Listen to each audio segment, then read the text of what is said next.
Class आज हम लोग डिस्कस करते हैं सेकेंड ईयर का नॉवेल द प्रिजनर ऑफ ज़ेंडा। ये जो नॉवेल है वो जेम्स एंथनी होप ने लिखा है 1893 में और इस नॉवेल को पब्लिश किया गया 1894 में। इसीलिए इस नॉवेल को 18 सेंचुरी का नॉवेल कहा जाता है। आपके टेक्स्ट में ये टोटल 22 चैप्टर पे ये नॉवेल मुश्तमिल है, जिसे काफ़ी कर्टेल करके और अमेंडमेंट करके बनाया गया। ये पूरा नॉवेल एक इमेजनरी है, मतलब सर एंथनी होप ने इस नॉवेल के जितने भी कैरेक्टर्स हैं उसको सबको एक इमेजनरी रखा है। इसका हकीकत से कोई ताल्लुक नहीं है। इसकी कैरेक्टर की काफ़ी लंबी लिस्ट बनेगी जो कि आप क्लास के साथ साथ नोट डाउन करते रहना। स्टार्ट करते हैं हम इस कैरेक्टर की एक बड़ी रियासत रूरिटेनिया। ये जो रूरिटेनिया की रियासत है, इसका जो कैपिटल सिटी है उसको स्ट्रील्सो कहते हैं। स्ट्रील्सो कहा जाता है और इसका जो मेन सिटी है वो ज़ेंडा है। मेन सिटी कौन सा है? ज़ेंडा। यहाँ का एक कानून है कि यहाँ पर जो भी बादशाहत करेगा वो अल्फाबग होंगे। अल्फाबग जो हैं वो बेसिकली उनकी कुछ निशानी ये कि उनके रेड हेयर होते हैं और लॉन्ग नोज होती है। ये इनकी अल्फाबग की निशानी है। तो इस खानदान के जो भी लोग आते हैं वो फिर बादशाहत करते हैं। रुडोल्फ द वन जो पहला बादशाह था, Rudolf Elphberg the one. Then after Rudolf the second, उसने कॉपी किया Rudolf the third, Rudolf the fourth, और अब जो बादशाहत आने जा रही है वो रुडोल्फ द फिफ्थ के हाथ में आने जा रही है। रुडोल्फ द सेकेंड जो था वहां से गेम चेंज होती है। वो काफी गेम इंटरेस्टिंग एलिमेंट है। वो ये कि रुडोल्फ द सेकेंड एक मर्तबा इंग्लैंड के शहर पार्कलैंड यानी कि लंदन में कुछ दिनों की छुट्टियां मनाने के लिए गया और वहां पर जाहिर सी बात है वो किंग है, तो उसकी जो मुलाकात हुई वहां के बड़े बड़े काउंटेस से भी। उसकी जो मुलाकात हुई रिजेंडल फैमिली के साथ, रिजेंडल फैमिली के जो बड़े काउंटेस थे उससे उनकी मुलाकात हुई। उस काउंट का नाम था जेम्स। क्या नाम था? जेम्स। और उसकी जो मलिका थी यानी कि काउंटेस थी वो भी जाहिर सी बात है किंग से मुलाकात हुई। तो ये बड़े खानदान के साथ मुलाकात हुई इसकी। अच्छा, जो रेजेंडल खानदान है वो जब किसी से शादी करता है यानी कि बड़े खानदान में उनकी शादी होती तो उनको एक लकब मिलता यानी कि खिताब मिलता जिसे नाइट कहते हैं, बर्लेस्डन। किसका खिताब मिलता? बर्लेस्डन। किसका खिताब मिलता? बर्लेस्डन का। ये बड़े खानदान में जब शादी होती तो इनको एक खिताब मिलता बर्लेस्डन का। अच्छा, हुआ ये कि किंग के जो थे ना नाजायज ताल्लुकात हो गए वहां की काउंटेस से। किंग ने नाजायज ताल्लुकात कर लिए वहां की काउंटेस से। जब उसके काउंट यानी कि जेम्स को पता चला तो उसे बर्दाश्त नहीं हुआ और उस वक्त ड्यूल लड़ी जाती थी। उसने एक ड्यूल का चैलेंज किया। ड्यूल सर्दियों के टाइम पे भी और सुबह 8 बजे की टाइमिंग थी उसकी। जब ड्यूल हुई तो जेम्स उस ड्यूल में काफ़ी हावी था और जो रुडोल्फ द सेकेंड था उसको काफ़ी ज़्यादा वो जख्मी हुआ, वाउंडेड हुआ। यहाँ पर एक और चीज़, ये बैकग्राउंड बन रहा है पूरा आपका, तो बैकग्राउंड बनेगा तो खुद ब खुद नॉवेल खुद ब खुद समझ में आने लगेगा। जब वो क्या कहते हैं जख्मी हो गया तो जेम्स भी उस वक्त सर्दी की वजह से उसको नमूनिया हो गया, क्योंकि वो सर्दियों में ड्यूल लड़ी जा रही थी तो उसको हॉस्पिटल लेके जाया गया और वो जो द सेकेंड रुडोल्फ था उसको ट्रीटमेंट के लिए दोबारा अपनी बादशाहत में भेज दिया गया। 2-3 महीने लगे, वो काफ़ी सेट हो गया। अच्छा, जाहिर सी बात है कुछ ताल्लुकात थे, तो कुछ महीने के बाद रेजेंडल फैमिली में एक बच्चा पैदा हुआ जिसके रेड हेयर और लॉन्ग नोज थी। जब ये बच्चा हुआ तो वहाँ के लोगों ने कहा कि हम कहते थे ना कि कुछ नाजायज ताल्लुकात थे, तो न्यूज़ के पेपर में भी ये बात छपी। तो खैर ये चलता रहा। अब रुडोल्फ द सेकेंड ने, फिर रुडोल्फ द थर्ड आया, फिर रुडोल्फ द फोर्थ आया और रुडोल्फ द फोर्थ ने 2 शादियां की थी। एक शादी की थी रेजेंडल फैमिली के साथ और एक शादी उसने मॉर्गेनेटिक मैरिज की थी। रेजेंडल फैमिली के साथ जो शादी की थी उससे जो बेटा पैदा हुआ उसके रेड हेयर थे और लॉन्ग नोज थी, तो जाहिर सी बात है बादशाहत का जो हकदार था वो अल्फाबग था। और जो उसने मॉर्गेनेटिक मैरिज किया उससे जो उसकी शादी हुई, मतलब मॉर्गेनेटिक मैरिज वो मैरिज कहा जाता है कि जो अपने खानदान बड़े खानदान में शादी ना की जाए, छोटे लेवल पे शादी की जाए, तो वो मॉर्गेनेटिक मैरिज था। बादशाह था, वो कर सकता है कुछ भी। तो जब उसने दूसरी शादी की, मॉर्गेनेटिक मैरिज, तो उससे जो बेटा पैदा हुआ उसका नाम रखा माइकल। लेकिन उसके रेड हेयर नहीं थे, उसके थे ब्लैक हेयर। और हम शुरू से पढ़ते आ रहे हैं कि जो किंगडम मिलती जा रही है वो किसको मिलती जा रही है? जिनके रेड हेयर होते हैं।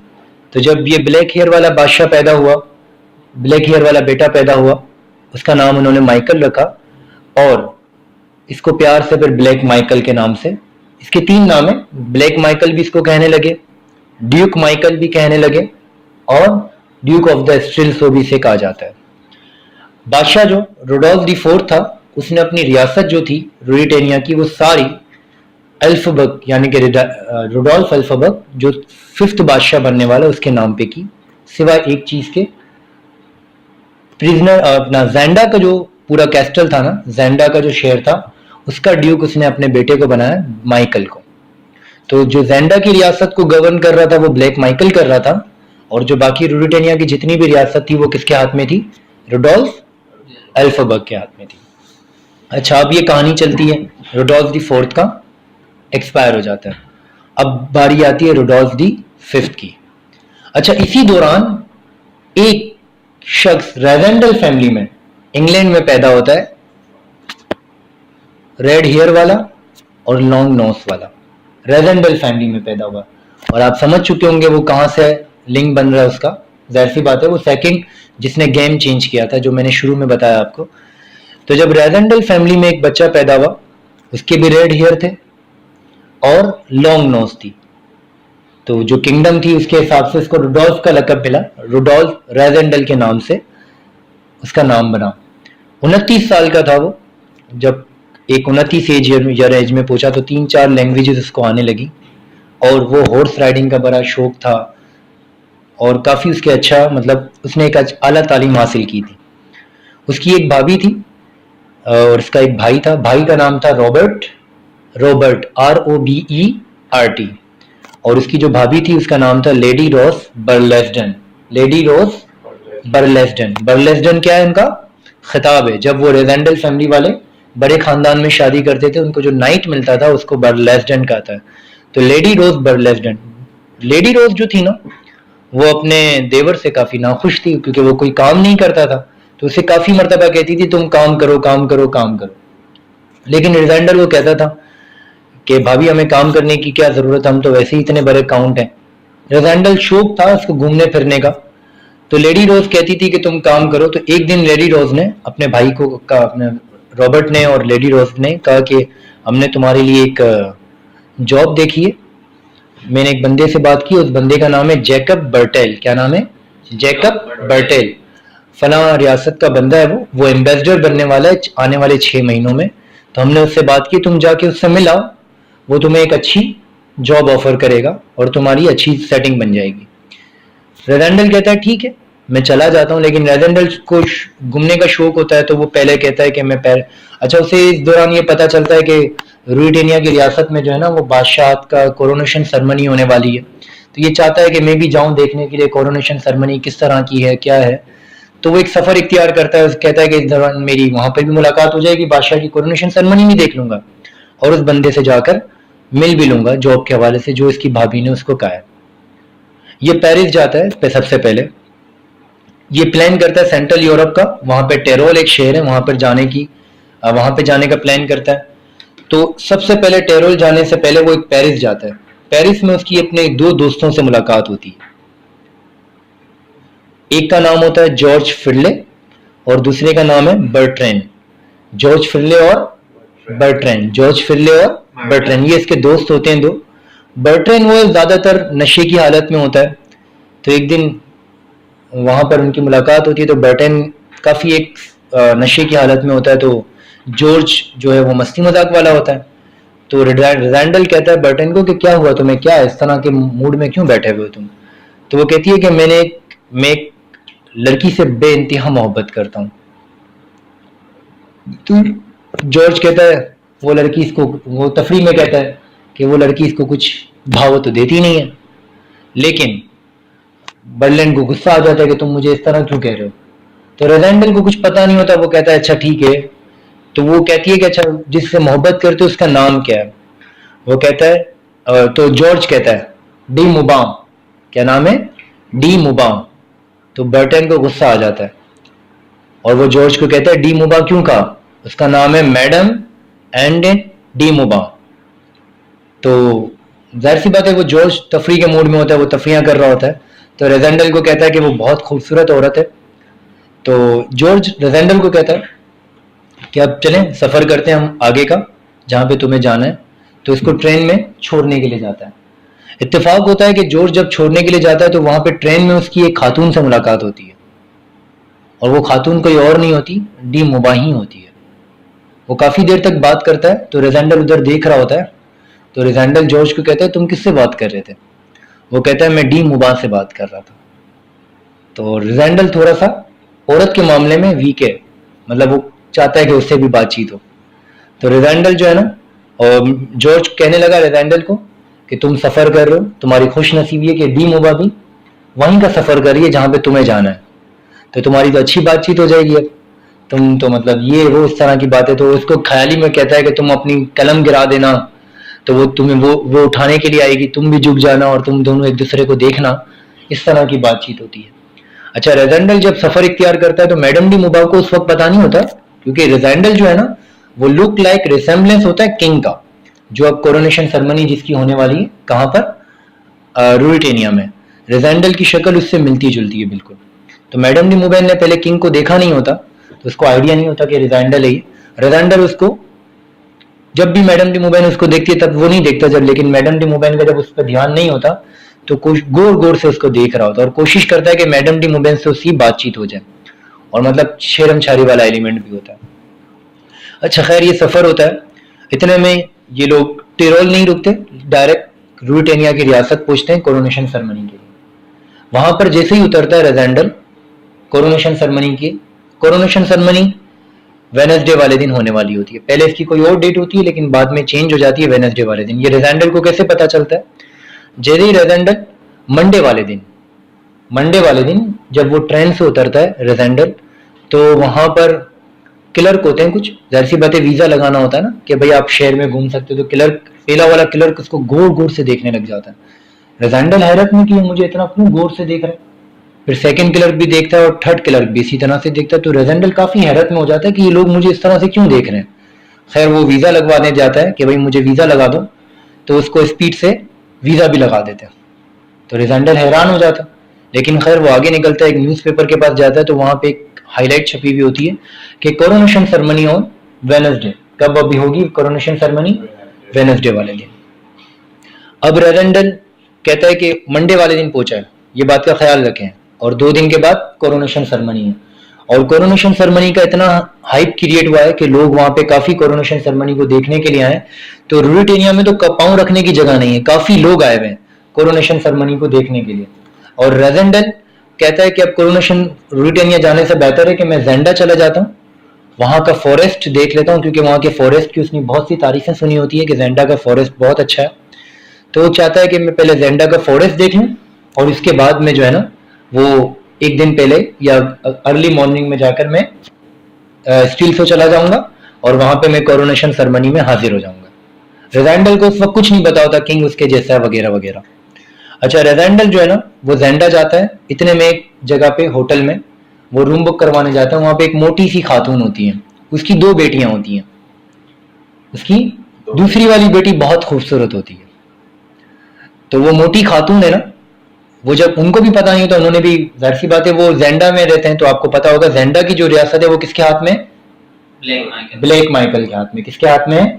Black Michael. तो वो लोग ब्लैक माइकल को ज्यादा पसंद करते हैं, जेंडा के लोग एल्फाबक को पसंद नहीं करते, क्योंकि वो एल्फाबक कभी आता ही नहीं जेंडा में ज्यादातर।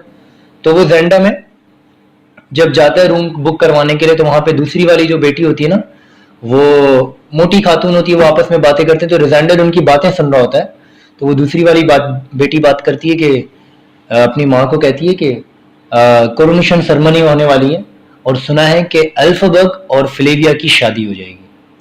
फ्लेविया का जब नाम सुनता है और वो कहते हैं फ्लेविया एक बहुत खूबसूरत खातून है, तो रेजेंडल, मैंने अभी आपको बताया कि उसकी वीकनेस क्या है, औरत को देख के वो थोड़ा सा वीक हो जाता है, नर्वस हो जाता है, वो सुनने लग जाता है कि यार औरत के बारे में, तो उसके दिमाग में एक इमेज क्रिएट होती है कि भाई फ्लेविया एक बहुत खूबसूरत खातून है। तो उसकी मोटी माँ कहती है कि फ्लेविया को क्या जरूरत है एल्फाबग से शादी करने के लिए, हमारा माइकल भी तो काफी अच्छा दिखता है, तो माइकल से क्यों शादी नहीं कर रही वो। तो खैर ये आपस में बात करते हैं, इतने में एक बंदा आता है वहां पे, जोहन दी इनकीपर, जोहन दी इनकीपर, ये वहां पर आता है। ये बेसिकली ब्लैक माइकल का एक उसकी जो कैस्टल का होता है ना, वहां का एक ख्याल रखने का बंदा, ख्याली मतलब होता है, वहां पे ख्याल रखता है, देखभाल करने के लिए होता है ये। तो ये आता है वहां पर। और अच्छा एक और बात, जोहन दी इनकीपर, ये सवाल भी कभी कभार आता है, वो मोहब्बत करता है उसकी छोटी वाली बेटी से, जो मोटी खातून होती है ना, उसकी छोटी वाली बेटी से बहुत मोहब्बत करता है जोहन दी इनकीपर। तो वहां पर जब आता है ना, तो उसकी नजर पड़ती है रेजेंडल के ऊपर। जैसे वो रेजेंडल को देखता है तो वो हैरान में हो जाता है, उसने तो किंग को देखा हुआ होता है ना, एल्फाबग को, तो वो हैरान में चला जाता है।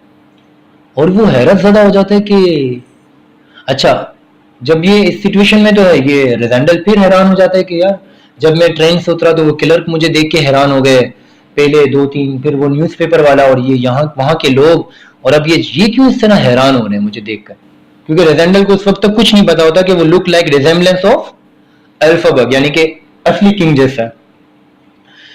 तो जोहन दी इनकीपर वो उस खातून को कहता है, अपनी मोहब्बत जिससे करता है, वो कहता है कि सुना है कि यहाँ पे एक शूटिंग लॉज है, वहां पे किंग आने वाला है। शूटिंग लॉज ये क्या होता है बेसिकली, जब लोग शिकार, वो फॉरेस्ट है ना, फॉरेस्ट के पास बना है कि लोग शिकार करने के लिए, शिकारी जानवर उनको खा ना जाए, तो 1 स्टोरी बिल्डिंग है यहाँ पर। तो जोहन इनकीपर कहता है कि यहाँ पर एक किंग आ रहा है शूटिंग लॉज में, वहां पर स्टे करेगा आज रात को। उसका प्लान ये है कि वो वहां पर स्टे करेगा, फिर सुबह को वो ट्रेन से बैठ कर जाएगा, तो स्टील सौ में वो जब ट्रेन से उतरेगा तो वहां पे उसका इस्तकबाल किया जाएगा। तो ये शूटिंग लॉज में आया, तो जेंडल उस वक्त ये बात सुन रहा होता है। तो रिजेंडल का भी प्लान होता है कि वो फॉरेस्ट जाएगा, सुना है उसने जेंडा का फॉरेस्ट बड़ा अच्छा है, तो वो फॉरेस्ट की तैयारी करता है।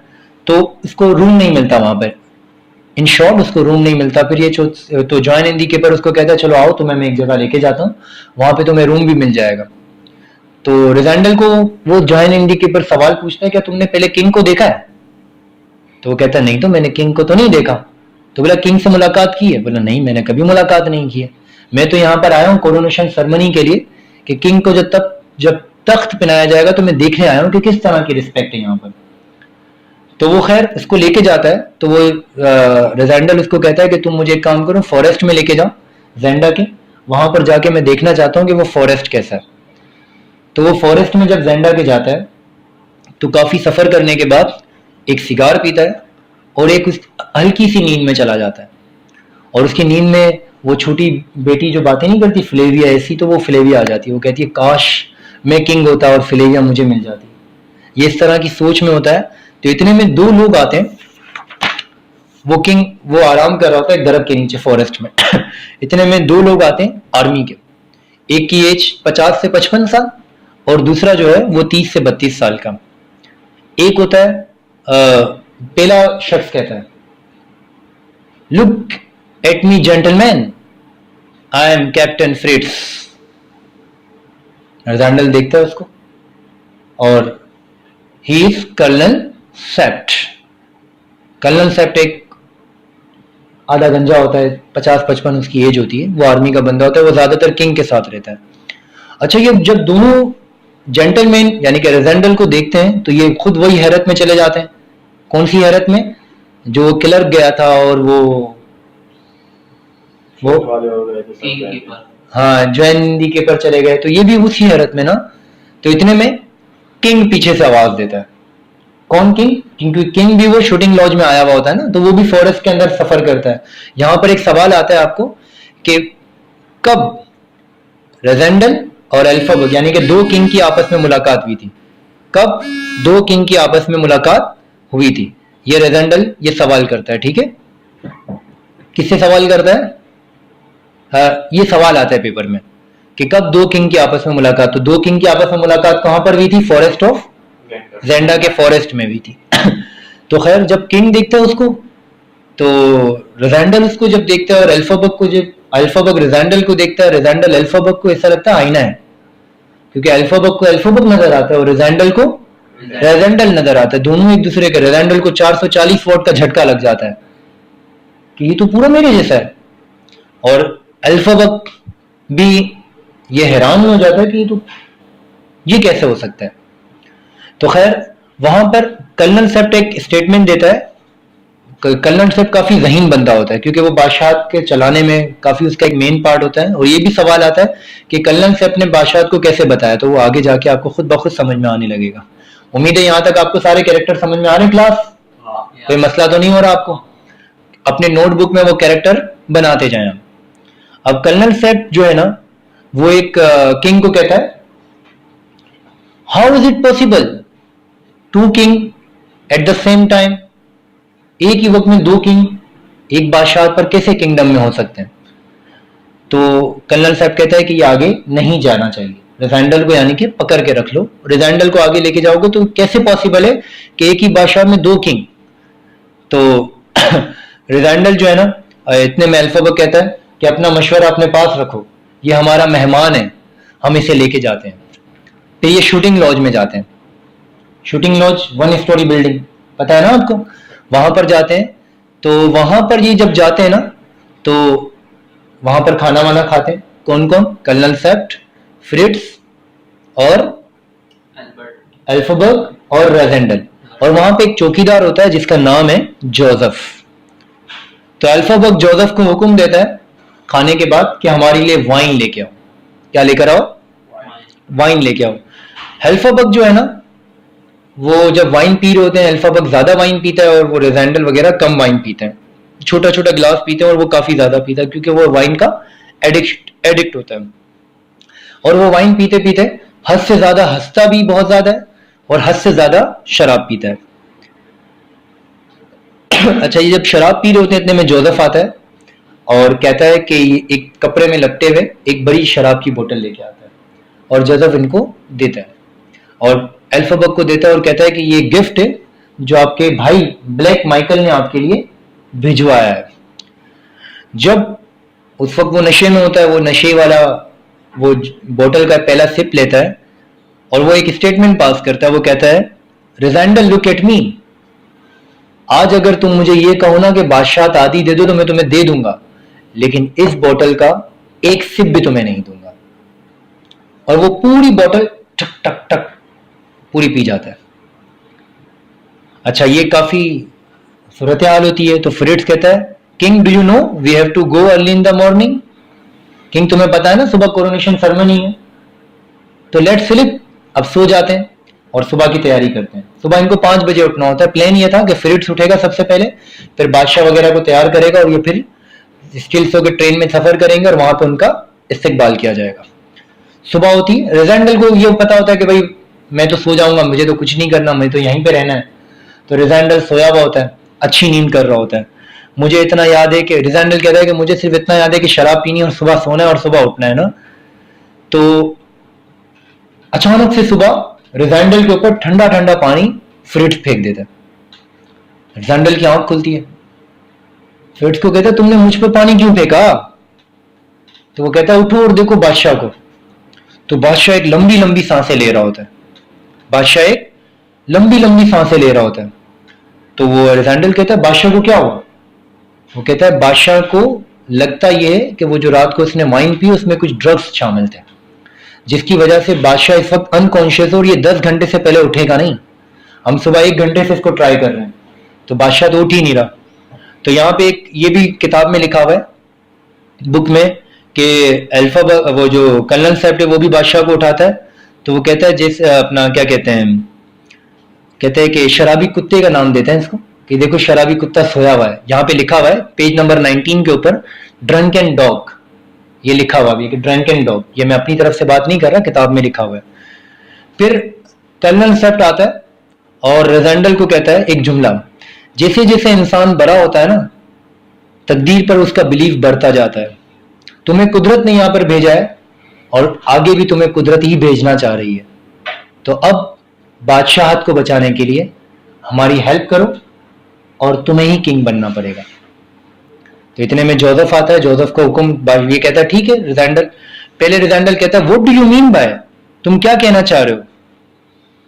तो वो कहता है कि कर्नल साहब कहता है will you become an ambassador and go to Strelsau, क्या तुम जालसाज बादशाह बनने के लिए तैयार हो? तो रिजेंडल कहता है ओके, मैं बनने के लिए तैयार हूं। जोसेफ आता है, अच्छा रिजेंडल की उस वक्त हल्की हल्की बियर्ड होती है और छोटी छोटी मोस्टैच होती है, उसको पूरा एक लुक देता है किंग का। वहां पे एक औरत खड़ी हुई होती है, वो औरत जाहिर सी बात है वो कहां पर आए हुए, स्टोरी लॉज में ना जो शुरू में मैंने बताया। तो वहां की जो औरत है ना उसको तनख्वाह देता है ब्लैक माइकल। वो ये सब माजरा देखती है कि एक ही वक्त में दो दो किंग, तो फिर ये चीजें देख रहा होता है कि यार ये औरत तो मतलब ये जासूसी कर रही है। तो अब ये क्या करते हैं फ्रिट्स और कर्नल सेट, वो नीचे तय खाने, दो सेलर हैं, ये एमसीक्यूज में आता है, देयर आर टू सेलर, नीचे दो सेलर है, एक वाइन का और एक कॉल का। तो वो वाइन का जो सेलर है जहां पे शराब होती है वहां पे बादशाह को जाके सुला दिया जाता है, बादशाह को जाके सुला दिया जाता है। और वो औरत, तो कर्नल साहब कहता है वो औरत का क्या किया तुमने? तो बोला कि वो बाहर सीढ़ियों के पास उस औरत को मैंने बांध दिया, उसके मुंह में लाल रुमाल बांध दिया, अब ये यहीं पे होगी और हमें कोरोनेशन सेरेमनी के लिए निकलना चाहिए, अब काफी देर हो चुकी है। बादशाह को तैयार करते हैं और बादशाह तैयार होता है और रिजेंडल को तैयार करते हैं, पूरा बादशाह वाला लुक देते हैं और ये बादशाह अब जा रहा होता है। अच्छा ये याद रखिएगा यहां से 2 घंटे का सफर है। कितने घंटे का सफर है? इस 2 घंटे के सफर में कर्नल सेट बादशाह को सब बताता है कि वहां का चांसलर तुमसे मिलने आएगा, मार्शल स्ट्रेंज आएगा। मार्शल स्ट्रेंज कौन होता है? चीफ ऑफ आर्मी स्टाफ, काफी बड़ा होता है वहां का। तो ये लोग आपसे मिलने आएंगे, बड़े किस तरह से तुम्हें बातें करनी है इसको सब समझाया जा रहा होता है। और अब सोचो खाली आप, कौन जा रहा है बादशाह के लिए? जिसकी भाभी उसको क्या कहती थी कि तुम तो किसी काम के काबिल नहीं, और ये अब बादशाह बनने जा रहा है फुल चोरे में भाई, फुल चोरे में जा रहा है बादशाह। अब ये जा रहा है बादशाह बनने के लिए। अब ये जब बादशाह बनने के लिए जा रहा है तो ये पूरा जो सफर इख्तियार किया हुआ है ये बादशाह के लिए जा रहा है। तो काफी जब पहुंचता है वहां पर, ट्रेन से उतरता है तो लोग इसका इस्तकबाल करने के लिए आते हैं, काफी शहनाइयां बजती हैं और काफी शहनाइयां, काफी लोग आते हैं। तो ये 1-2 घोड़े के अंदर, बगी के अंदर इसे बिठाया जाता है और इसे लेके जाया जाता है। वहां पर चर्च के अंदर कोरोनेशन सेरेमनी रखी जाती है। कहां पे रखी जाती है? चर्च के अंदर, जहां पे उसे तख्त पहनाया जाता है। जब ये चर्च में पहुंचता है तो वहां पे कार्डिनल डायमेंस, यानी कि चर्च का सबसे बड़ा पादरी, ये घुटनों के 2 बल ऐसे बैठता है, ऐसे देखिए मैं कैसे बैठा हूं, ऐसे बैठता है और अपना सर झुकाता है। तो जो वहां का कार्डिनल डायमेंस है, सबसे बड़ा पादरी है, उसके ऊपर उसको तख्त पे अपना ताज पहनाता है और उसके सर पे वहां पे एक रस्म होती है, ऑयल मलता है। क्या मलता है? ऑयल मलता है। तो ये वहां की रस्म है, जिस तरह आजकल हमारे माशरे में कुछ रस्में होती है, तो उस तरह की वहां की रस्म थी। जब ये ऑयल मलता है उसको, तो वो ताज पहनने के बाद वो रेडी हो जाता है। तो फिर इसके बड़े बड़े लोग, चांसलर वगैरह की मुलाकात होती है, मार्शल स्टेंजो वगैरह सब मुलाकात करते हैं। इतने में ब्लैक माइकल आता है। तो कर्नल साहब कहता है ये ब्लैक माइकल दिखने में बहुत अच्छा होता है, नौजवान खूबसूरत लड़का, लेकिन उसके ब्लैक हेयर होते हैं। तो जब उससे मुलाकात होती है ना, ब्लैक माइकल उसे गले लगाता है, तो ब्लैक माइकल को भी एक झटका लगता है कि ये क्या हो गया, मेरा तो प्लान फेल हो गया। मैंने तो प्लान बनाया हुआ था कि क्या कहते हैं कि प्लान बनाया हुआ था कि प्लान क्या बनाया हुआ था कि बादशाह नहीं पहुंचेगा तो मैं कोरोनेशन सेरेमनी पे पहुंचूंगा और मुझे बादशाह बना दिया जाएगा। तो ये प्लान बनाया हुआ होता है। तो खैर ब्लैक माइकल को एक बहुत जबरदस्त झटका लगता है। इतने में एक खूबसूरत सी खातून, कौन सी खातून? फ्लेविया की आमद होती है। Then the lady with the pale face and the glorious hair, held by 2 badges, बड़े शरारे में आती है। Her role ideal the princess Flavia, जिसका रोल क्या है? Princess Flavia. रिजेंडल जब उसको देखता है तो सत्ते में चला जाता है, इतनी खूबसूरत सी खातून आ रही है। फ्लेविया आती है, उसका हाथ थामती है और उसके हाथ पर एक किस करती है। ये वहां के बड़े बादशाहों की रस्म होती है। ये भी हैरान कि इतनी खूबसूरत लड़की ने मेरे हाथ पे किस किया, इसकी धड़कनें तेज हो जाती हैं। तो ये अब कुछ समझ में नहीं आता, ये क्या करता है, फ्लेविया को हक करता है और एक चुम्मा इस तरफ, अल्ताफ भाई वाली, एक चुम्मा उस तरफ। फ्लेविया देख के हैरान के अचानक, अच्छा पहले कभी वो जो अल्फा, फ्लेविया को भी आइडिया नहीं था, फ्लेविया इसको अल्फाबक समझती है। अल्फाबक और फ्लेविया की पहले एंगेजमेंट हो चुकी है।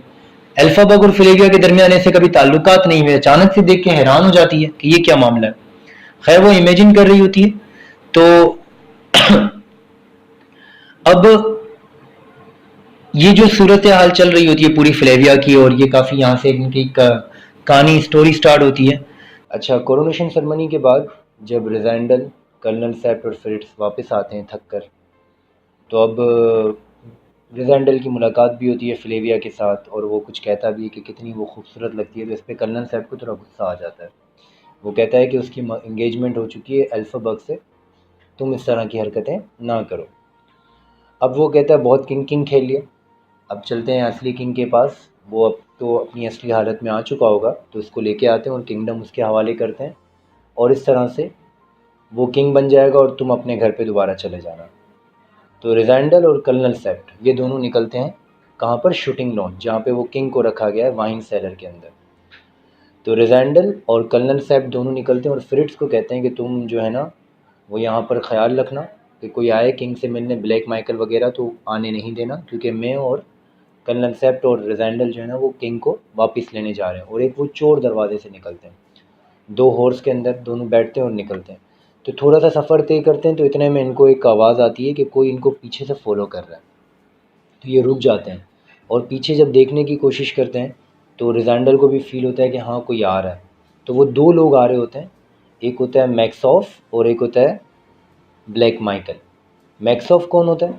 मैक्सऑफ जोहन द ड्यू कीपर, जो वहाँ पर जब रिजेंडल ब्रिटेनिया में उतरा था स्टिल्सो के कोरोनेशन सेरेमनी में, तो एक होटल में गया था ना, वहाँ पे एक बूढ़ी औरत थी, उसकी 2 बेटियाँ थी। मैक्सऑफ और जो लड़की उससे मोहब्बत कर रही थी, जोहन द डी कीपर से उसका भाई होता है मैक्सऑफ। कौन होता है? मैक्सऑफ उसका भाई होता है। और ब्लैक माइकल उसके साथ होता है। तो ब्लैक माइकल और ये दोनों आपस में विस्पेट करते हैं, बातचीत करते हैं, और वो कहते हैं कि यार हमने तो बादशाह को वाइन भेजी थी, वो भी ड्रग वाली, तो बादशाह कैसे पहुंच गया कोरोनेशन सेरेमनी में। और ये बातें करते हुए जा रहे होते हैं। रिजेंडल और कर्नल सेप्ट ये बातें सुन रहे होते हैं, उनके हाथ में एक पिस्टल भी होती है, लेकिन कर्नल सेप्ट कहता है कि अब कुछ नहीं करना ब्लैक माइकल को इस तरह। खाली वो खामोशी से बातें सुन रहे होते हैं और जल्दी से कोशिश करते हैं कि वो वहाँ पर पहुँच जाएँ। फिर वो अपने हॉर्स को स्पीड भगाते हैं और स्पीड से सफ़र तय करने के बाद कहाँ पर पहुँचते हैं? शूटिंग लॉज में। जैसे ही वो वहाँ पर पहुँचते हैं, तो वहाँ पर सबसे पहले कहाँ जाएंगे? सबसे पहले वहाँ पर जाएंगे, क्या नाम है, किंग को देखने के लिए वाइन सेलर में। वाइन सेलर में जाते हैं, तो वहाँ पर पहुँचने से पहले सीढ़ियों के पास जो उन्होंने खातून को बांधा हुआ होता है, अच्छा, जोहन दी डी कीपर और मैक्सऑफ इसी औरत के बेटे होते हैं जो शूटिंग लॉज में काम कर रही होती है। इसी के 2 बेटे होते हैं, जोहन दी डी कीपर और मैक्सऑफ। तो वो औरत को बांधा हुआ होता है, वो औरत गायब होती है और वहाँ पे रुमाल वुमाल गिरा हुआ होता है। तो ये परेशान हो जाते हैं। थोड़ा सा आगे देखते हैं तो खून बह रहा होता है। तो वहाँ पे कत्ल हो चुका है जोसेफ का, जो चौकीदार होता है उस घर में, जिनको इन्होंने रखा हुआ होता है कि भाई आप संभालोगे, वो भी मरा हुआ होता है। फिर जाके बादशाह को देखते हैं तो बादशाह तो नहीं है। तो ये परेशान हो जाते हैं कि बादशाह किधर चला गया। और ये काफ़ी इधर उधर हर जगह पे देखते हैं शूटिंग लॉज के, तो कहीं पर भी बादशाह नहीं मिलता।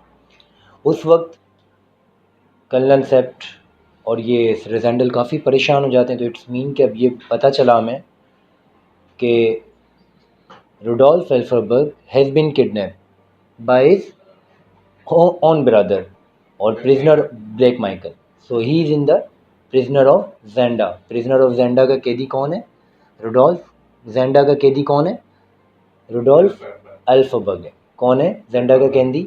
रुडोल्फ एल्फरबर्ग।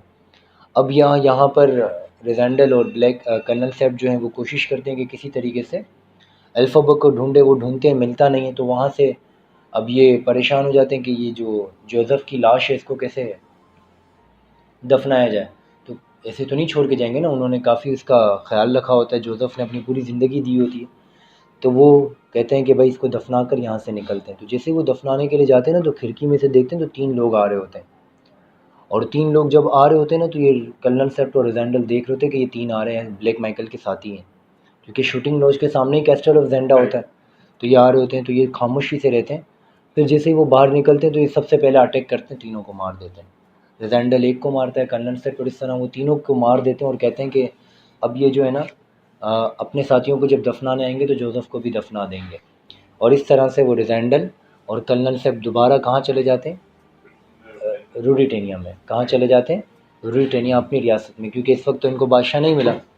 अब ये जब बादशाह में आते हैं तो वापस आते हैं तो फ्रिट्स कर्नल सेप को और रिजेंडल को देखकर कहता है कि किंग आ गया। कर्नल सेप से पूछता है तो किंग आ गया ना, ये किंग को देख के खुश हो जाता है। तो कर्नल सेप का चेहरा उतरा हुआ होता है, तो वो सब कहता है कि भाई किंग तो नहीं आया, किंग किडनैप हो चुका है, किंग हैज़ बीन किडनैप्ड, ये रिजेंडल ही है। यानी कि फ्रिट्स भी नहीं पहचान सका कि रिजेंडल किंग है। फ्रिट्स भी उस वक्त कंफ्यूज हो गया था क्योंकि रिजेंडल इतना रिसेम्बलेंस लगता था किंग के। अब क्या हुआ?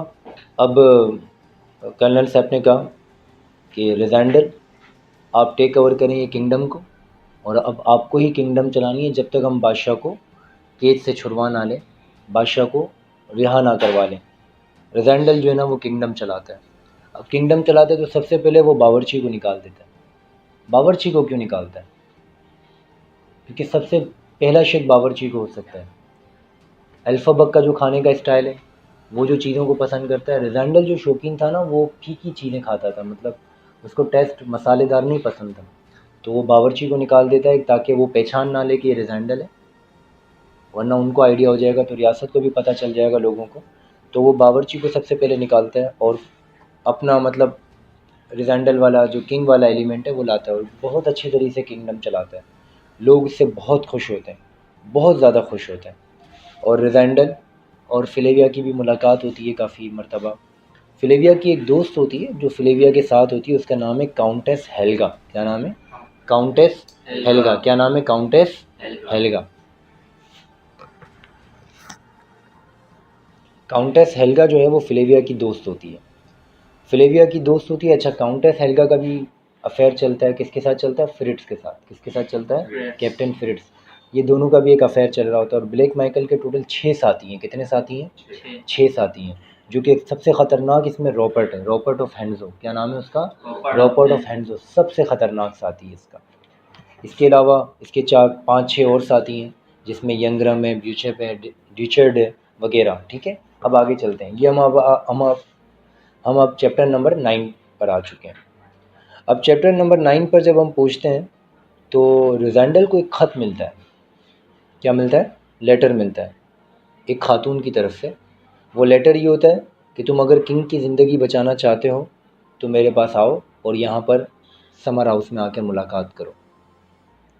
जैसे ही रिजेंडल को वो ख़त मिलता है, रिजेंडल और कर्नल सेप दोनों समर हाउस पहुँचते हैं। कर्नल सेप बाहर रुकता है, रिजेंडल और समर हाउस एक छोटा सा घर होता है, महल होता है, जहाँ पे बिल्कुल अंधेरा ही अंधेरा चारों तरफ, और एक पुराना किस्म का दरवाज़ा होता है। तो रिजेंडल अपनी लालटेन साथ में रखता है, वो देखता है कि इसको नज़र नहीं आता, तो वो लालटेन से देखते देखते देखते आगे पूछता है और एक छोटा सा दरवाज़ा नज़र आता है, और पूरा बिल्कुल पुराने ज़माने का दरवाज़ा होता है। वो उस दरवाज़े को जैसे ही खोलता है ना, वो उस दरवाज़े को जैसे ही खोलता है तो एक सामने से औरत आती है, और वो औरत कोई और नहीं, मैडम डी मोबैन होती है। कौन होती है? Madam de Mauban. Madam de Mauban उसको अंदर लेती है और दरवाज़ा को लॉक कर देती है, शट द डोर। ठीक है, अब उसका हाथ थाम लेती है मैडम डी मोबैन। रिजेंडल वैसे ही मैंने आपको कल बताया था कि औरत के मामले में थोड़ा घबराता है, और वो एक she was in even dress, एक काफ़ी अच्छे ड्रेस के साथ होती है। तो रिजेंडल जो है ना वो चाहता है कि इसकी तो बातचीत हो रही है, लेकिन खैर आगे का जो इंसिडेंट है वो ये है कि वो कहती है कि भाई मैंने जो तुम्हें ख़त लिखा है ना, ये ब्लैक माइकल के कहने पर लिखा है। ब्लैक माइकल के साथी अब यहाँ पर आएंगे और तुम्हें मार देंगे। मैं तुम्हारी खैर ख्वाह हूँ, मैं चाहती हूँ कि तुम बादशाह को बचाने में कामयाब हो जाओ, क्योंकि तुम एक बहुत अच्छे इंसान हो।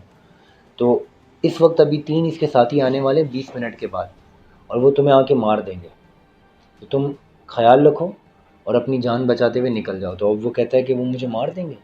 तो फिर बोला वहाँ वो तुम्हें मारेंगे, वो मारेंगे और कहेंगे ब्लैक माइकल आएगा पीछे से, वो कर्नल सेप भी और फ्रिट्स के ऊपर इल्ज़ाम लगाएगा, उसको दोनों को किडनैप कर लेगा कि किंग को वो तो इस वक्त तुम किंग हो ना, कि वो कर्नल सेप और फ्रिट्स के ऊपर इल्ज़ाम लगाएगा कि इन्होंने किंग को मार दिया और उनको कैद कर लेगा, और बादशाह तक पहुँच जाएगा, वहाँ पे बादशाह बन जाएगा, और पीछे से असली किंग को भी मरवा देगा। तो तुम अब क्या करो, तुम अपनी जान बचाते हुए यहाँ से निकल जाओ। सामने एक लेडर है, ये अभी इसके साथी आ रहे होंगे, जैसे ही वो आएंगे ना तो तुम, अब वो कहता है मैं कैसे अपने आप को बचाऊँ, मेरे पास तो एक रिवॉल्वर है, उनके पास तो तीन साथी आ रहे हैं। तो इतने में वो साथी आ जाते हैं। तो वो खिड़की में से दरवाजे में से छुप कर देखता है तो वो 3 साथी हैं, तीनों के हाथ में रिवॉल्वर है। तो काफ़ी परेशान हो जाता है कि ये तो तीनों साथी आ गए, अब मैं क्या करूँ? तो मैडम डी मोबैन को कहता है तुम खड़े हो जाओ और तुम यहाँ साइड में हो जाओ। वहाँ पे एक छोटी-सी आयरन टेबल होती है, क्या होती है? लोहे की टेबल। कहता है मैडम ये उठाता है और अपनी रिवॉल्वर लेता है और दरवाज़ा खोलता है। जैसे ही वो तीनों आते हैं, तीनों फायर स्टार्ट करते हैं। रिजेंडल अपनी फायर स्टार्ट करने से पहले वो आयरन टेबल इतनी ज़ोर से फेंकता है कि वो तीनों जाने ना वो गिर जाते हैं उसी वक्त, और अपने आप को स्पीड से भागता है और लेडर पे पहुंचता है, जहाँ पे वो लेडर मैडम डी मोबैन ने उसको बताई थी। लेडर तक पहुंचता है और पीछे से फायर भी कर रहा होता है। तो इसको रिजेंडल को भी एक गोली लगती है और वो लेडर से पहुंचते हुए आगे निकलता है। इतने में वहाँ पे देखते तो कर्नल सेफ भी फायर कर रहा होता है। तो वो कर्नल सेफ को कहता है तुम यहाँ कैसे आ गए? तो बोला मुझे आवाज़ आई, मैं भी आ गया। खैर दोनों जाने बाहर निकलते हैं और अपनी जान बचाते हुए दोबारा वहाँ पर चले जाते हैं। कहाँ पर चले जाते हैं? रूरिटेनिया में चले जाते हैं। ये समर हाउस इंसिडेंट है जो कि पेपर में बहुत ज़्यादा आता है। तो समर हाउस के इंसिडेंट्स के अंदर आपको ये टी टेबल इंसिडेंट या समर हाउस इंसिडेंट का जब सवाल आएगा तो आपको ये पूरी पस मंज़र को दिमाग में रखना है और इसी के हिसाब से सवाल को तैयारी करनी है। अब रूरिटेनिया की रियासत में कुछ बातें होने लगती हैं, विस्पियर्ड होने लगती हैं कि यार इतना टाइम हो गया, अब तो बादशाह भी बन चुका है, तो फ्लेविया और बादशाह की शादी क्यों नहीं होती? मतलब एल्फाबर्ग और ये क्यों लोग पसंद करते हैं दोनों की शादी हो जाए जल्दी। कर्नल सेफ को भी ये मामलात पता चलते हैं कि यार यहाँ पे तो लोग काफ़ी इस तरह की बातें कर रहे हैं। तो कर्नल सेफ एक डांसिंग पार्टी अरेंज करवाता है बॉल सेरेमनी के नाम से। क्या सेरेमनी? Ball ceremony. ये एक डांसिंग पार्टी होती है जिसके अंदर बड़े बड़े नवाब, ब्रिटेनिया के बड़े बड़े नवाब और रियासत के लोग आते हैं। और वो आते हैं, इस डांसिंग पार्टी का मकसद ये होता है कि इस डांसिंग पार्टी में वो फ्लेविया और एल्फाबर्ग को देख लें कि भाई ये दोनों आपस में काफ़ी अटैच्ड हैं और इनकी अब शादी की होने वाली है।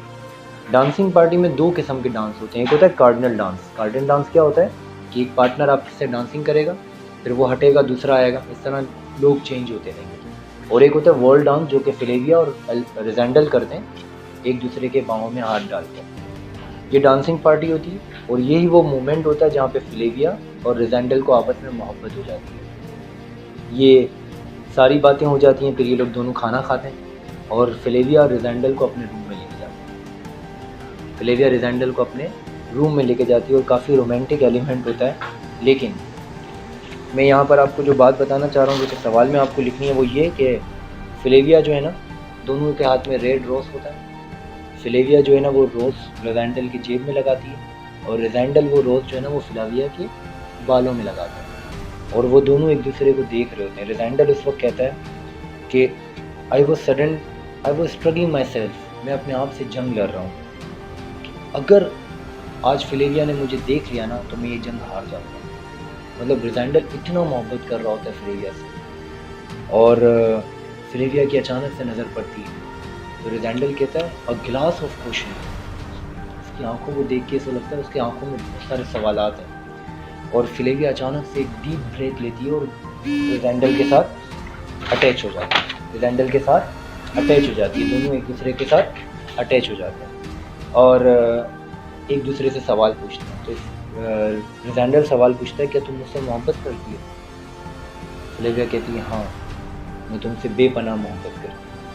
तो वो कहती है कब से तुम्हें मोहब्बत स्टार्ट हुई? वो कहती है जब मुझे महसूस हुआ कि कोरोनेशन सेरेमनी में तुमने जिस तरह से मुझसे मोहब्बत से बात की, वो वक्त था कि मुझे तुमसे मोहब्बत होने लग गई। तो इसका मतलब यहाँ से एक बात ये समझ में आई कि फ्लेविया जो है ना वो रिजेंडल से मोहब्बत करती है, उसे एल्फाबर्ग से मोहब्बत नहीं थी। उसको एल्फाबर्ग से मोहब्बत नहीं थी, उसको मोहब्बत किससे थी? रिजेंडल से मोहब्बत थी। तो इस तरह की बातें होती हैं और ये दोनों आपस में एक दूसरे से बात कर रहे होते हैं और काफ़ी एक रोमांटिक एलिमेंट चल रहा होता है। और इतने में रिजेंडल को फ्लेविया कुछ सेंटेंसेस कहती है जो कि सिलेबस में भी, मतलब कोर्स में भी आपसे सवालात पूछे जाते हैं। वो कहती है कि रिजेंडल सवाल पूछता है तुम मुझसे कितनी मोहब्बत करती हो और कब से करती हो। ये सारी बातों में कहती है कि अगर रिजेंडल तुम किंग नहीं होते ना तो मैं तुम्हें बताती कि मैं तुम्हें कितनी मोहब्बत करती हूँ, या तुम रूरिटेनिया के किसी जेल के कैदी होते ना तब मैं तुम्हें बता दी, तब भी तुम मेरे दिल के बादशाह होते। मैं तुमसे इतनी बेपनाह मोहब्बत करती हूँ। तो ये जब बातें रिजेंडल सुनता है ना तो रिजेंडल कहता है कि आज ये वक्त है, क्योंकि ये मोहब्बत, इसको पता चल जाता है कि ये मोहब्बत मुझसे करने लगी है। तो वो कहता है कि आज मैं इसको सच बता दूं कि मैं असली किंग में एक जालसाज बादशाह हूँ और मैं एक असली किंग नहीं हूँ। तो जब ये वाला एलिमेंट आता है ना, तो रिजेंडल जो है ना उस वक्त कोशिश करता है कि इसको बताने की, तो इतने में कर्नल सेप्ट आ जाता है। जब कर्नल सेप्ट आ जाता है और जब रिजेंडल बता रहा होता है ना, तो फ्लेविया उसके होठों पे हाथ रख देती है, चुप, अब सिर्फ हम एक दूसरे को देखते हैं। ये मोहब्बत वाला एलिमेंट होता है। और इसके बाद वो कर्नल सेप्ट आ जाता है और कर्नल सेप्ट आकर डायरेक्ट रिजेंडल को और फ्लेविया दूर हट जाती कर्नल सेप्ट को देखकर, और रिजेंडल को वो डांटता है, लेकिन वो उसका भी ख्याल रखता है कि फ्लेविया है और उस वक्त ये किंग है। तो रिजेंडल को बाहर लेकर जाता है और कहता है कि तुम ये क्या बात कर रहे थे, तो तुम उसे बता रहे थे किंग हो, जब तक हमें असली बादशाह नहीं मिल जाए तुम्हें बताने की ज़रूरत नहीं है कि तुम असली किंग हो, तो तुम अपने आप को, अपनी आइडेंटिटी को छुपा कर रखो। अच्छा, इतने में ये जो फ्लेविया और उनकी एक दूसरी मुलाकात होती है कुछ देर के बाद, तो इतने में ब्लैक माइकल भी वहाँ पर आता है। तो जब ब्लैक माइकल आता है तो ब्लैक माइकल, फ्लेविया कहती है कि भाई ब्लैक माइकल आया हुआ, ऐसे तुम कमरे में नहीं बुलाओगे। तो रिजेंडल कहता है कि तुम्हारी मर्ज़ी, बुलाना है तो बुला लो, लेकिन उसको आना होगा तो वो खुद आ जाएगा, हमें बुलाने की ज़रूरत। अब रिजेंडल जो है ना, वो किस कोशिश में कि बादशाह को बचा लिया जाए, बादशाह को रेस्क्यू करवा लिया जाए। तो रिजेंडल अपने 10 साथियों के साथ बादशाह को रेस्क्यू करने निकलता है।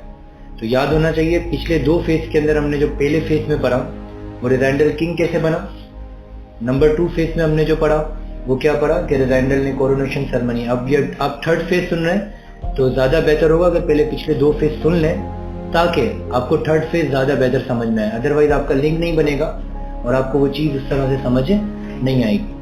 अच्छा खैर, रिजेंडल जो है वो अपने 10 लोगों के साथ जेंडा पहुंचता है, कर्नल सेप्ट और फ्रिट्ज उसके साथ होते हैं। रिजेंडल जैसे ही जेंडा पहुंचता है, जेंडा में ब्लैक माइकल के भी साथी वहाँ पे मौजूद होते हैं, 3 साथी। वो देख लेते हैं आपस में इनकी लड़ाई होती है और कुछ उनके साथी मर जाते हैं और कुछ इनके। रिजेंडल एक मफलर पहना हुआ होता है और वही होटल, वही जगह जहाँ पर ये सबसे पहले ट्रेन से उतरा था, वो याद है वो खातून से मिलने के लिए गया था, वहाँ पे उसकी 2 बेटियां थी, वहीं पे पूछता है। तो जैसे ही वहां पर पूछता है तो खातून पूछती है कौन, तो फ्रिट्ज कहता है ही इज अ किंग। वो अपना मफलर उठाता है। तो उसकी जो दूसरी बेटी है, मैंने कहा था कि आपको दूसरी बेटी एक बंदे से प्यार करती है, जॉइन दी कीपर से। तो वो दूसरी बेटी को रिजेंडल कहता है कि मुझे जॉइन दी कीपर से मिलना है। तो वो कहती है वो तो अभी नहीं आएगा मिलने। अब जॉइन दी कीपर कौन होता है, ये ब्लैक माइकल के घर में काम करता है, ठीक है ना। रिजेंडल इससे मिलना चाहता है। तो वो कहती है ठीक है, मैं कुछ नहीं जानता, मुझे कल इससे मुलाकात करनी है। तो वो लड़की कहती है ठीक है, मैं कल 10 बजे टाइम दे देती हूँ जॉइन ड्यू कीपर से मिलने का, तो वो वहाँ पे मुझसे मिलने आएगा, तो तुम लोग वहाँ पर पहुँच जाना। तो ये इनका प्लान होता है अगले दिन का। तो इत्तेफाक होता है कि अगले दिन रात का प्लान बना हुआ, तो दोपहर को किंग से मिलने रॉबर्ट आ जाता है।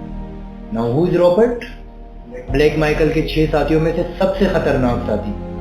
मैंने आपको पहले बताया सबसे खतरनाक है। अच्छा, रॉबर्ट ऑफ हैंड्सो के बारे में थोड़ा समझ लें।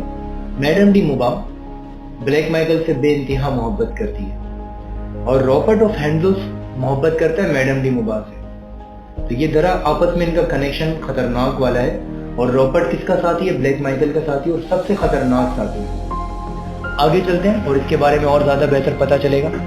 अब रॉबर्ट ऑफ हैंड्सो मिलने के लिए आता है किंग से। इत्तेफाक है कि किंग से जब मुलाकात कर रहा होता है, तो वो किंग को भी पता नहीं था, रिजेंडल को। वो ये समझे कि 1 सेकंड के 1000वें लम्हे में वो ऐसा तीर चलाता है जिससे रिजेंडल का हाथ जख्मी होता है। और वो इतना खतरनाक नेजा होता है, वो जो रिजेंडल अपने आप को बचा लेता है और उसके हाथ पे लगता है, उसका पूरा हाथ जख्मी हो जाता है। रिजेंडल अपने आप को बचाने में कामयाब हो जाता है। जैसे ही उसको पकड़ने जाते हैं तो ये अपना हॉर्स राइडिंग करता है और स्पीड से निकल जाता है। बहुत तेज खिलाड़ी होता है।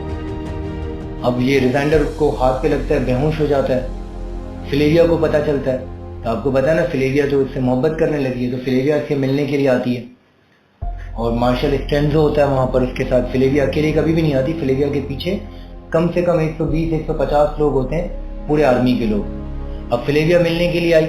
अच्छा, फ्लेविया ने बातचीत की, जो भी है। वहां पर एक ड्रॉ बीच होता है, ड्रॉ बीच के अंदर एक रिजेंडल का पूरा प्लान है जॉइन दी ड्यू कीपर से मिलने का। तो जॉइन दी ड्यू कीपर से मुलाकात करने के लिए जा रहा होता है। तो वहाँ पर जैसे ही जा रहा होता है ना, तो वहाँ पे एक ड्रॉब्रिज के नीचे एक मोट होता है, मतलब वो जो नदी चल रही होती है जहाँ पे गंदा पानी निकलता है, और एक वहाँ पे एक बंदा सो जाता है, मैस्कॉफ। कौन? मैक्सॉफ जो है ना, ये ब्लैक माइकल का साथी होता है। रिजाइंडर उसी वक्त उसको मार देता है और वो आगे बढ़ता है। आगे एक सीढ़ी होती है, जैकब लैडर जिसका नाम है। लैडर का मतलब सीढ़ी, जैकब लैडर। रिजाइंडर वहां से आवाज सुनता है, तय खाने से एक आवाज आती है किंग की, असली किंग की। वो वहीं पे होता है, जाहिर सी बात है, तय खाने में किंग को रखा हुआ होता है ना ब्लैक माइकल ने अपने कैस्टल में। तो एक छोटा सा तय खाना, उसके नीचे मोट है, ताकि अगर किंग भागने की कोशिश करे तो उससे गिर के मर जाए। तो वहां से उसको आवाज आती है। तो किंग कह रहा होता है कि मुझे छोड़ दो, मुझे 3 महीने हो चुके हैं इम्प्रिजनमेंट में, अब आपसे गुजारिश करता हूँ कि मुझे छोड़ दो ताकि मैं अपनी ज़िंदगी गुजार सकूँ। लेकिन वो नहीं सुनता। तो खैर इसके आगे का सीन चलता है। अब वही रात 10 बजे मुलाकात का टाइम होता है जॉइन द ड्यू कीपर का। जॉइन द ड्यू कीपर जैसे ही मिलने आता है तो रिजाइंडल और उसके साथी उसको पकड़ लेते हैं और उसके वहीं से पकड़ के अपने पास लेके जाते हैं शूटिंग लॉज में, जहाँ पे उनका वहाँ पे स्टे करते हैं और वहाँ पर पकड़ लेते हैं। इत्तेफाक ये होता है कि जॉइन द ड्यू कीपर को रिजाइंडल जो है ना, वो अपना फ्रेंड बना देता है। वो उसकी फ्रेंडशिप होती है। जॉइन द ड्यू कीपर कहता है मुझे मारो नहीं, मैं तुम्हें सारे राज बता देता हूँ ब्लैक माइकल के, मैं ये भी बता देता हूँ किंग किधर है, कहाँ है, तुम मुझे मारो नहीं। तो रिजाइंडल कहता है ठीक है मैं नहीं मारता अगर तुम मेरे। फिर ये रिजाइंडल का खबरी बन जाता है। रिजाइंडल के 2 लोग साथ देते हैं, एक जॉइन द ड्यू कीपर और दूसरा मैडम डी मुबा। इतने में मैडम डी मुबा की तरफ से लेटर आता है कि कुछ भी करो और किंग को बचाओ, ब्लैक माइकल को, अपना रिजाइंडल को। और एक प्लान बनाती है पूरी कि मैं तुम्हारी हेल्प करूंगी। मैडम डी मुबा कहती है रिजाइंडल को कि मैं तुम्हारी हेल्प करूंगी किंग को बचाने के लिए। अच्छा, मैडम डी मुबा क्यों खिलाफ हो जाती है उसके? क्योंकि ब्लैक माइकल मैडम डी मुबा की तरफ देखता ही नहीं और वो फिलेविया की तरफ इंटरेस्ट लेता है। मैडम डी मुबा कहती है कि ये तो मेरा इस्तेमाल कर रहा है, तो मैडम डी मुबा उसके खिलाफ हो जाती है। दूसरा, वो जब ब्लैक माइकल की कॉन्स्पायरेसीज को देखती है तो वही समझती है ये तो किंग को, किंगडम को बहुत खतरा है। तो वो मैडम डी मुबा जो है ना, वो रिजाइंडल का साथ देता है। समझ आया? कौन कौन साथ देता है रिजाइंडल का? जॉइन दी ड्यू कीपर और मैडम डी, कौन और मैडम डी मुबा, ये 2 जाने उनका साथ देती है। अच्छा, मैडम डी मुबा ने एक प्लान बनाती है। वो प्लान क्या बनाती है? अच्छा, वो कैस्टल जहाँ पे किंग को रखा होता है ना, वो कैस्टल है। अब कैस्टल पूरा स्लिप में बना हुआ है। अब जब स्लिप में कैस्टल बना हुआ है तो आसानी से गेट के बगैर तो आप पहुंच ही नहीं सकते, वरना आप गिर जाओगे। तो मैडम डी मुबा कहती है कि मैं तुम्हें एक प्लान लिख कर देती है कि मैं वहां पे मोमबत्तियां वगैरह जलाऊंगी ताकि तुम्हें रोशनी नजर आए, और मैं पीछे वाले गेट से एक रस्सी फेंकूंगी, तुम उस रस्सी को पकड़ के अंदर आ जाना। जैसे ही तुम अंदर आओगे तो मैं क्या करूंगी, मैं ये करूंगी कि मैं तैयार होके मैं रॉबर्ट ऑफ हेंजो के कमरे के पास जाऊंगी और जोर जोर से चिल्लाऊंगी। तो ब्लैक माइकल भी कमरे से बाहर आ जाएगा।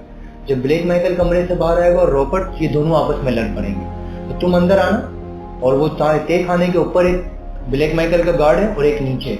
तो पहले ऊपर वाले गार्ड को मारना, क्योंकि इनका पूरा प्लान बना हुआ है कि ऊपर वाला गार्ड अगर कोई आते हुए देख लेगा तो ऊपर वाला गार्ड आवाज लगाएगा नीचे वाले को। जैसे ही वो आवाज पूछेगी नीचे वाला गार्ड मार देगा।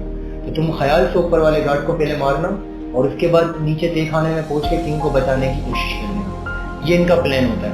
अच्छा, ये प्लान थोड़ा सा ट्रैप हो जाता है। रिजाइंडल अंदर भी आ जाता है। जॉइन द ड्यू कीपर उसको सारे मराहिल बता देता है, क्योंकि उसका खबरी हो जाता है, ये पूरी चीजें अपडेट दे रहा होता है। और मैडम डी मुबैन भी जो है ना, वो इसका साथ दे रही होती है। जैसे ही वो अंदर आ जाती है, चैप्टर नंबर 18 स्टार्ट हो गया। अब यहाँ से पूरा कहानी चलेगी कि किस तरह से वो अंदर आता है। अब वो अंदर आ चुका मैडम डी मुबैन, लेकिन प्लान ट्रैप हो जाता है।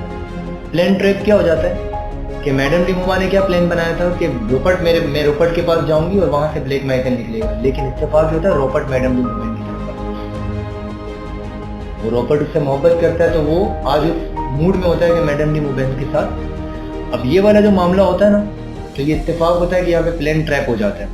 ट्रैप होने वाला होता है, लेकिन इत्तेफाक मैडम डी मुबैन जैसे ही उसके कमरे में आते तो मैडम डी मुबैन चिल्लाती है और ब्लैक माइकल निकल आता है और आपस में रॉबर्ट और ब्लैक माइकल की लड़ाई स्टार्ट होती है। अब रॉबर्ट ब्लैक माइकल को 2 वजह से पसंद नहीं करता।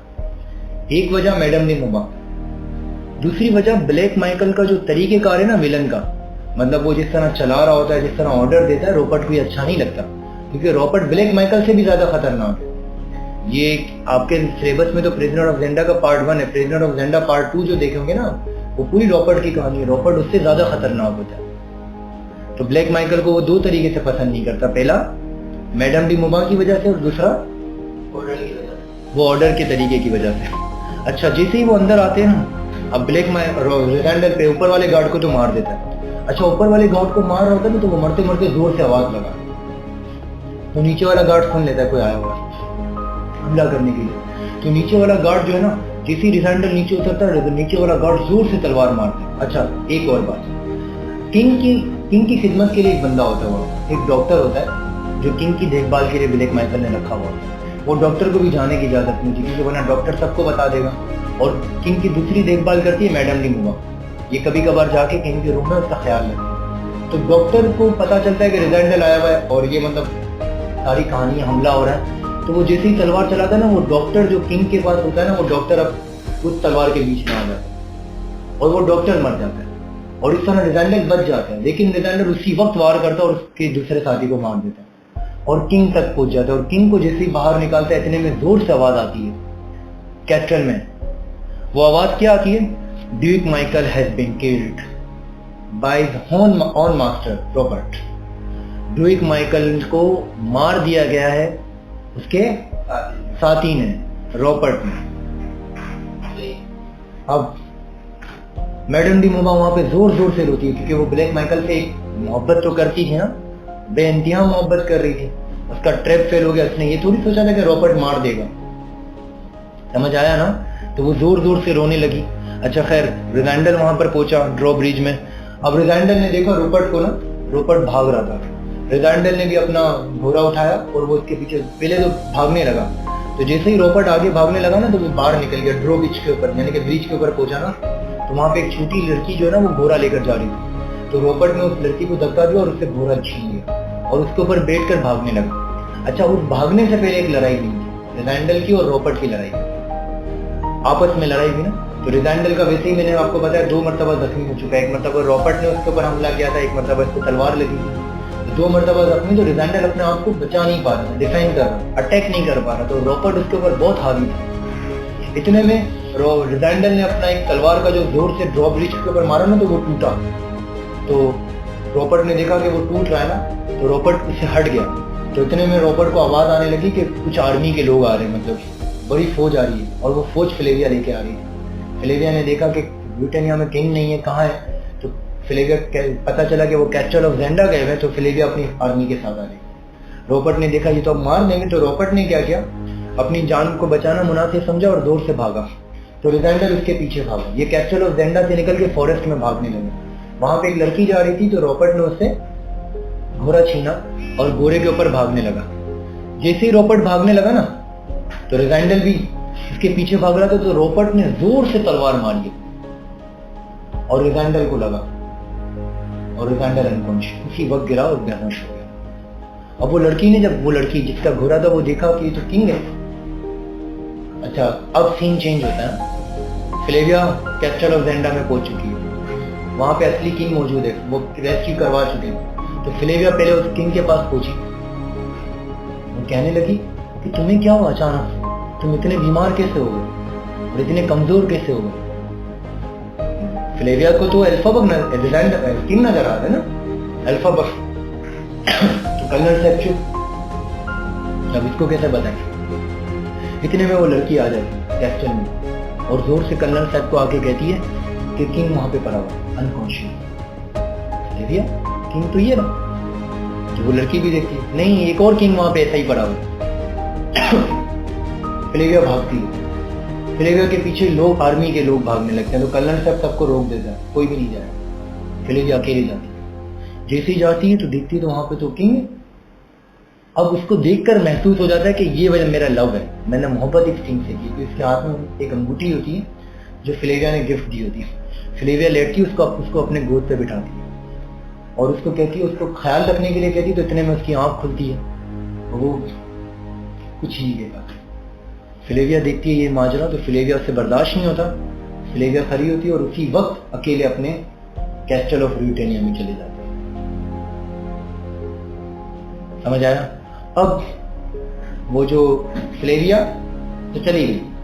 अब वो किंग फ्रिट्स और कर्नल सेट उसको लेके आए, अपने शूटिंग लॉन्ज में लेकर गए जहाँ पे वो स्टे करते थे। वहाँ पे किंग का ख्याल रखा, एक डॉक्टर आया, किंग का पूरा ख्याल रखा गया। डॉक्टर किंग रेस्क्यू हो चुका है तो असली बादशाह को ट्रीटमेंट यही, वो ज़्यादा बात नहीं कर सकता था तो डॉक्टर कहते थे कि इससे ज़्यादा बात नहीं करना। खैर आखिरी मुलाकात रिजेंडल और एल्फाबेट। अब इसका तस्करा करते हैं और फिर लास्ट चैप्टर की तरफ जाते हैं। और वो लास्ट चैप्टर के डायलॉग बड़े ही बेहतरीन डायलॉग हैं जिसको सुनकर आपको बहुत इंटरेस्टिंग एलिमेंट क्रिएट होगा। अब क्या हुआ कि रिजेंडल अपनी आखिरी मुलाकात करने किसके पास आया? किसके पास आया? एल्फाबेट के पास। जब वो आखिरी मुलाकात करने आया, दोबारा मुलाकात हुई, तो रिजेंडल ने किंग को सब कुछ बताया और उससे माफी मांगी और कहा कि मैं तुम्हारे भाई की तरह गद्दार नहीं हूं। तो किंग ने कहा कि मुझे सब पता चला, मैं तुम्हारा शुक्रिया अदा करता हूं और मैं चाहूंगा कि लोगों को पता चले। और किंग का वहां पे एक डायलॉग बड़ा इंपॉर्टेंट था, वो कहता है कि बादशाहत करना तुमने मुझे सिखा दिया कि बादशाह कैसे चलाई जाती है। मैं तो वही हंसने और शराब के नशे में होता रहता था, तुमने मुझे बताया कि बादशाहत कैसे चलाते हैं। तो तुम्हारा शुक्रिया, मैं चाहता हूं कि तुम्हें लोगों को पता चले कि तुमने बादशाह। तो कर्नल सैट और सब ने मिलकर कहा कि इस बात को अगर सीक्रेट रखा जाए तो वो ज़्यादा बेहतर है और रिजेंडल को आज़ाद कर दिया जाए। अच्छा खैर, इस तरह से रिजेंडल की आखिरी मुलाकात होती है और काफ़ी बादशाह के साथ उसकी बातचीत होती है। और ये मुलाकात जैसे ही ख़त्म होती है, अब लास्ट चैप्टर नंबर 20। उस चैप्टर का जो नाम है ना वही है लव वर ऑल, मोहब्बत ही सब कुछ है। अच्छा, अब यहां पर क्या होता है, फ्रिट्ज रिजेंडल को आखिरी मर्तबा मुलाकात करने के लिए फ्लेविया की तरफ लेके जाता है। तो जब लेके जा रहा होता है तो फ्लेविया के रिजेंडल कहता है वेयर वी आर गोइंग, हम कहाँ जा रहे हैं? तो वो कहता है कि फ्लेविया से तुम्हारी लास्ट मुलाकात, लास्ट मीटिंग। तो वो कहता है, रिजेंडल कहता है व्हाट डज शी वांट, वो क्या चाहती है? डज शी नो एवरीथिंग, क्या उसे सब पता चल गया? तो वो कहता है हाँ, फ्लेविया नो एवरीथिंग। अब ये जा रहा है लास्ट मुलाकात करने। अच्छा, लास्ट मुलाकात करने जाता है ना, जैसे ही उसके कमरे में जाता है चलकर, और आगे जाकर फेल वन नी, एक नी पे बैठ जाता है और जोर से रोता है। फ्लेविया एक विंडो के पास खड़ी हुई होती है। फ्लेविया को कहता है, फ्लेविया की जब देखता है तो ना वो शी आइदर मूव और नो स्पीक, वो कुछ भी नहीं कर रही होती, इसकी आंखों से बस आंसू निकल रहे होते। फ्लेविया से माफी मांगता है और फ्लेविया की तरफ जैसे ही जाता है ना तो फ्लेविया उसको देखती है और उसको कहती है कि सिट डाउन, क्यों खड़े हुए, बैठो जब। और उसका अपने हाथ को उसके हाथ में रखती है, अपने हाथ को उसके फोरहेड पे रखती है, सर पर। वो कहती है तुम तो इतने गर्म हो, यानी कि तुम्हें इतना शिद्दत वाला बुखार है। और वो रो रही होती है। तो कुछ रिजेंडल कहता है आई लव यू, मैं तुमसे बेइंतहा मोहब्बत करता हूँ, with my heart and my soul, दिल से और रूह से। और उससे कहता है कि मैं एक जंग लड़ रहा हूँ, कि मतलब मेरा दिल चाहता है, मैंने तुमसे बेइंतहा मोहब्बत की, मैंने कोई मोहब्बत में गद्दारी नहीं की। तो वहाँ पे फ्लेविया का एक स्टेटमेंट जो कि डायलॉग पेपर में भी आता है, is love the only thing Rudolf, क्या मोहब्बत ही सब कुछ है? आई विल फॉलो यू, अगर ये है तो मैं तुम्हें फॉलो करूंगा। लेकिन ऐसा नहीं है, लोग मोहब्बत में काश मर जाते हैं। अगर ऐसा होता तो ये जो किंग था ना, वो सेल में ही मर जाता। अगर मोहब्बत ही सब कुछ होती तो असली किंग मर जाता और तुम मुझे मिल जाते। लेकिन असली किंग जिंदा है। और इस वक्त औरत के लिए सबसे इंपॉर्टेंट चीज होती है उसकी मान मर्यादा, मतलब उसका अपनी इज्जत। तो मैं my honour life to my country, मेरी जिंदगी जो है ना, मेरी अपनी इज्जत मेरे कंट्री के लिए और मेरे होम, यहाँ के लोगों के लिए। मैं नहीं जानती खुदा ने तुम्हें क्यों भेजा, तुमसे मोहब्बत हो गई मुझे, तुम्हें मुझसे मोहब्बत हुई, लेकिन मैं नहीं जानती खुदा ने तुम्हें क्यों भेजा। अब ज़्यादा बेहतर यह है कि तुम यहाँ से चले जाओ और मोहब्बत की कुर्बानी हो। और वो रो रही होती है। इतने में शी क्लंच, रिजेंडल कहता है शी क्लंच मी, उसने मुझे अपनी बाहों में ले लिया और जोर जोर से रोने लगी। इतनी जोर से रोने लगी और एक ही बात कह रही थी कि is love is the only thing, क्या मोहब्बत ही सब कुछ है। इस तरह कहते कहते और जोर जोर से हिचकियां बरती जा रही थी और आखिर में कहती है कि रिजेंडल अब मेरा हाथ छोड़ दो और तुम्हें हमेशा के लिए जाना हो और हमें जुदा होना हो। ये स्टेटमेंट होते हैं और लास्ट रिजेंडल जब जा रहा होता है तो 3 मरतबा कहती है रुडोल्फ रुडोल्फ रुडोल्फ। रिजेंडल जो है ना वो आते हैं हाथ छोड़कर चला जाता है। जैसे ही वो रिजेंडल जाता है कर्नल सेप्ट फ्रिट्ज इसका इंतजार करते हैं नीचे। इसके लिए ट्रेन चलाते हैं बादशाहों वाली और इसको ट्रेन तक छोड़ने के लिए जाते हैं। रिजेंडल बार बार पीछे मुड़कर देखता है क्या वो मुझे देख तो नहीं रही, लेकिन उसको कहीं से नजर नहीं आती। फ्रिट्ज उसको ट्रेन के गेट पर छोड़ता है और वहां पर एक स्टेटमेंट डायलॉग देता है। वो भी डायलॉग आपके पेपर के अंदर बहुत ज्यादा आता है। वो डायलॉग ये है कि heaven is not the right man king. बाद औकात खुदा उसे बादशाह नहीं देता जो हक का हकदार होता है। यानी कि सर झुकाकर कहता है, उसके रिस्पेक्ट में कहता है कि तुमने जिस तरह बादशाह चलाई ना, हम आपके कायल हैं। और उसको छोड़ते हैं और वो पीछे मुड़ मुड़ कर देखता है। वो सोता भी है ना तो उसको वो 3 अल्फाज याद आते हैं, रुडोल्फ रुडोल्फ रुडोल्फ। रिजेंडल फिर पेरिस जाता, 15 दिन तक किसी से बात नहीं करता। How many days? 15 डेज। फिर इसका दोस्त वहां पे उससे मिलने के लिए आता है पेरिस में। कौन सा दोस्त? जॉर्ज फिडरले, जो पहले गया था ना, वो मैडम डी मोबैन का था। तो वो कहता है क्या हुआ रिजेंडल, तुमने मैडम डी मोबैन से कोई चक्कर वक्कर चलाया? रिजेंडल कोई बात। फिर 15 दिन के बाद वो अपने घर वापस आता है तो उसकी भाभी और वो भी काफी परेशान होते हैं। तो वो भाभी को बता देता है कि मैं पेरिस आ चुका हूँ। 3 महीने का पूरा टाइम होता है। 3 महीने की मोहब्बत खत्म होती है। वो पेरिस फिर घर आता है, किसी से बात नहीं करता और अपने खेतों के पास जाकर अपना एक छोटा सा घर बनाता है और 1 साल तक वहां रहता है। 1 साल के बाद उसकी भाभी उसको कहती है कि हमने तुम्हारे लिए एक जॉब देखी है। वो जो मैंने कहा था 6 महीने के बाद एम्बेसडर बनने वाला है बंदा, वो एम्बेसडर बन चुका है। वो कहता है किधर का एम्बेसडर है, मैं चला जाता हूँ जॉब करने के लिए। वो कहते हैं वो एम्बेसडर बना है कैस्टेलो ब्रिटेन का। तो दिल में सोचता है कि तुम मुझे वहां का एम्बेसडर बनाने की बात करी है, वहां का तो मैं किंग बनकर आया हूं। कहता है नहीं भाभी, मैं वहां नहीं जाऊंगा।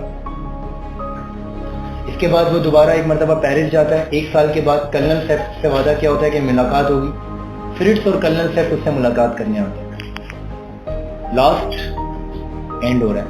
फ्रिट्ज और कर्नल सेप्ट उससे मुलाकात करने के लिए आते हैं। जैसे ही वो उससे मुलाकात करने के लिए आते हैं तो वो गेट खोलता है तो फ्रिट्ज सलाम दुआ होती है और उसके बाद कहता है कि फ्लेविया की तरफ से ये गिफ्ट है तुम्हारा। वो कहता है फ्लेविया कैसी है? वो कहता है लोग कहते हैं वहां पर कि फ्लेविया और किंग ने शादी कर ली, लेकिन ये मियाँ बीवी लगती नहीं। मतलब फ्लेविया अच्छी जिंदगी नहीं गुजार रही। वो क्या आंसू निकल आते हैं। वो गिफ्ट खोलता है तो उसमें रेड रॉस होता है। तो दोबारा उसके दिमाग में 3 अल्फाज आते हैं,